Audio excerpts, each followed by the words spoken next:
উদ্ভিদ সাধারণত অংশ কয়টি? তিনটি। অতিবৃষ্টির কারণে কি হয়? বন্যা। অনাবৃষ্টির কারণে কি হয়? খরা। আমাদের দেশের কয়েকটি উৎসবের নাম কি? ঈদ, পূজা, বৌদ্ধ পূর্ণিমা ইত্যাদি। কয়েকটি পেশার নাম লেখক। কৃষক, জেলে, ব্যবসায়ী, শিক্ষক, ডাক্তার ইত্যাদি।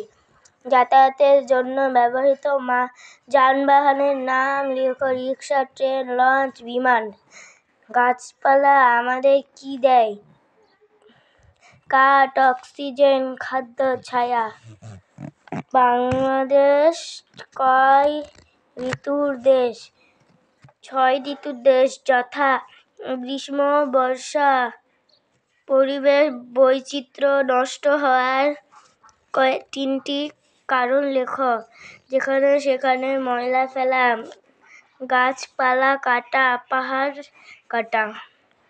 তিনটি প্রাকৃতিক পরিবেশের নাম লেখো। পাহাড়, পর্বত, মাটি, পানি, মানুষ।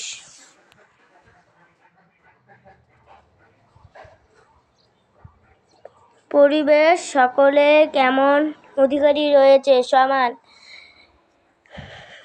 কারা কাজ করতে পারে?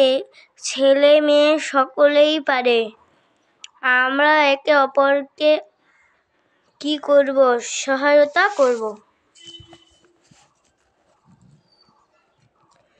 বাংলাদেশ গণমানুষের কে ছিলেন? মাওলানা আব্দুল হামিদ খান ভাসানী। 26শে মার্চ আমাদের কাছে গুরুত্বপূর্ণ স্বাধীনতা দিবস বলে। শেরে বাংলা এ.কে ফজলুল হক কোন জেলায় জন্মগ্রহণ করেন? বরিশাল জেলার বাগেরগঞ্জ জেলায়। মাওলানা আব্দুল হামিদ খান ভাসানীকে কি বলে ডাকা হতো? মজলুম জননেতা। বঙ্গবন্ধু কত সালে 6 দফা দাবি পেশ করেন? 1966 সালে। যে বাক্যগুলো শুদ্ধ হলে সু এবং অশুদ্ধ হলে লেখো। পৃথিবীর 12 অঞ্চলে ভূমি রয়েছে। শুদ্ধ।